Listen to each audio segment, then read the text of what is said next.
Et bonjour à tous. On est au mois de janvier là. Bonne année, meilleurs vœux. Donc ouais, vidéo du mois de janvier. Rien à bouger si ce n'est bien sûr le petit blé de l'espérance que j'avais planté en décembre. Donc on peut voir qu'il a poussé un peu partout. Sauf là parce que là je ne l'ai pas planté bien sûr. On voit que celui-là, il y a le Capucine Phoenix aussi qui pousse bien. Là. Je vais les faire grimper. Pour qu'au printemps, ça fleurisse. On va commencer par ce côté-là. Du coup, voilà, le petit noyer qui a plus de feuilles. C'est l'hiver, bien sûr. Donc, c'était paillé avec les feuilles de bananier qui étaient tombées. Donc, ça a bien fonctionné. Ça protège bien. Voilà. Le cerisier derrière, qui est tout aussi nu. On peut voir que, en fait, là, j'avais mis de la mousse. J'avais pas planté le blé, mais j'avais mis la mousse de la menthe qui pousse doucement. J'ai constaté que, et ça coûte de source, la mousse, en fait, empêche vraiment tout pousser. Bon, regardez bien l'humidité. Il n'y a rien qui pousse si ce n'est juste entre les petits trous quoi. Donc du coup je pense que pour le printemps je vais enlever la mousse comme paillage. Je vais voir, je vais changer pour que la menthe puisse bien pousser et devant je vais mettre de la ciboulette. Je vais voir ce que je vais mettre, mais bon voilà, je vais changer de méthode de paillage on va dire. Parce que bon là c'est très bien, ça protège bien le sol, ça garde bien l'humidité, c'est la folie. Seulement ça empêche vraiment ça empêche de pousser quoi. On voit par rapport à ici, alors que j'ai planté autant, j'ai envoyé autant de graines. Donc on peut voir ça, donc je vais changer la méthode. Bon, le petit bananier qui aime pas du tout l'hiver. Vous voyez, je vais pouvoir récupérer ça pour faire du paillage.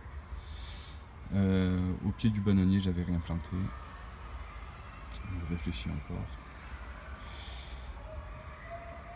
À côté, la tomate rescapée, qui avait déjà survécu à l'hiver dernier, qui a poussé toute l'année, qui a donné, que j'ai taillé un petit peu et qui persiste cet hiver là encore, regardez. Alors qu'en décembre, c'était tout petit. En décembre, elles étaient comme ça, quoi. Et maintenant, elles sont jolies. Bon, bien sûr, je pense pas que le rouge iront tout de suite. Alors, il y a deux possibilités. On va les laisser ce que je vais faire. Et sinon, les récolter, faire de la confiture de tomates. Parce que la confiture de tomates se fait avec des plantes, avec des tomates vertes. Donc voilà, c'est du paillage avec un peu tout, avec les feuilles d'agrumes, tout ça, un peu tout plein de taille. Ça fonctionne bien. L'avocat. Alors, ici, hier j'ai coupé tout le persil, donc peut-être vous voir là, hop, un peu partout là, hop, et là-bas derrière aussi. Il y avait le beau persil qui était pas mal, là on peut le voir, qui arrive. Donc voilà, vu qu'il y avait des nouvelles pousses qui arrivaient, je me suis permis de couper et celle-là je l'ai laissée parce que je sais pas, elle a l'air malade, je sais pas ce qu'elle a. Mais je l'ai laissée, je sais pas pourquoi. Ça faisait du jaune, ça faisait joli. Autour j'avais planté du blé. Là ça a mieux poussé que au niveau du cerisier, mais seulement si on voit des dessus en fait voilà, c'est vraiment juste en fait entre les différents bouts de mousse que j'ai mis en fait que ça a poussé. Derrière les plates de Provençal. Voilà. Donc je vais en récupérer, je vais en planter là-bas aussi. On peut voir les Capucines Phoenix qui sont là, qui poussent. Je vais essayer de la faire monter tout au long de l'arbre. Celle-là aussi, dès que c'est assez long, je vais la repousser un peu vers le tronc.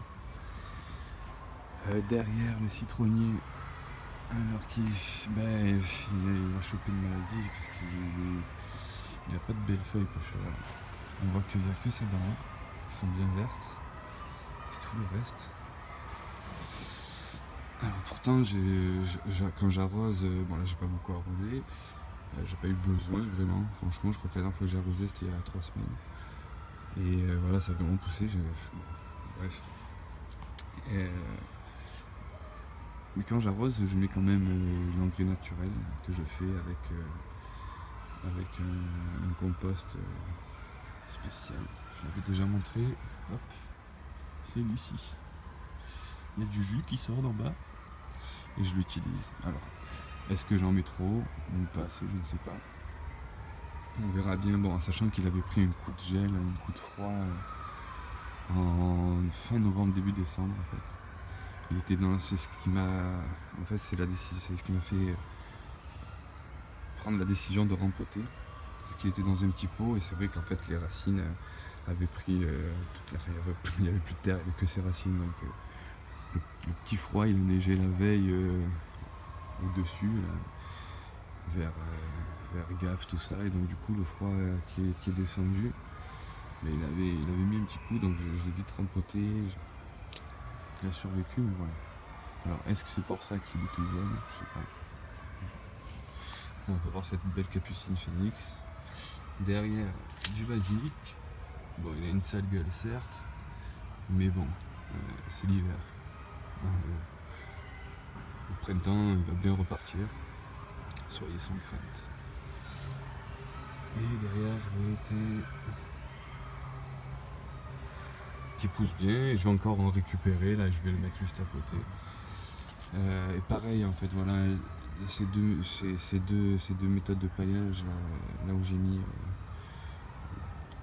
la mousse, là, je vais l'enlever au printemps et je vais la remplacer. Et il faut absolument la remplacer, quoi. Je vais pas du tout laisser la terre à nu. Et le pêcher. Alors lui, le paillage, c'est du paillage spécial, c'est du thé. Bon, on consomme beaucoup de thé, donc du coup, beaucoup, du thé normal. Mais du coup, je récupère et je paille avec au fur et à mesure. Regardez, des fois ça fait des grosses boules quand il y a un patient que je suis avant que ça sèche. Voilà, ça fait ça. Mais bon. Hop, on étale. Voilà, c'est du paillage au thé, quoi. Donc j'avais un petit stock et en plus, voilà, je continue au fur et à mesure. Et le blé a bien poussé, voilà, plus facile à pousser que quand il y a la mousse. Voilà, capucine phénix, ouais. J'ai mis beaucoup de capucine phénix parce que voilà, j'avoue que j'en mets beaucoup dans les salades parce que c'est très bon, ça a le goût du radis, c'est très joli, donc j'en plante plein, je profite, n'ayant pas beaucoup de place. Donc voilà. Projet, c'est vrai, projet. Donc du coup cette année, donc je vais, donc comme j'ai dit, changer la méthode de paillage. Je vais rajouter à chaque fois, je vais bien doubler pour que toute cette partie-là soit avec la même plante, toute cette partie-là aussi, ainsi que là, donc le persil, le romarin, thym, basilic. Là-bas derrière, il y aura donc du coup la menthe et la ciboulette. Et voilà, donc après je verrai si ici je plante des salades comme j'avais fait une année, ça avait très bien marché. Et au niveau du bananier aussi. Et voilà, histoire d'avoir de la salade et des plantes aromatiques. Et je vais essayer de faire un beau plat de tomates là, qui partent bien pour le printemps. Histoire que sa deuxième année soit fructueuse. Allez, au revoir.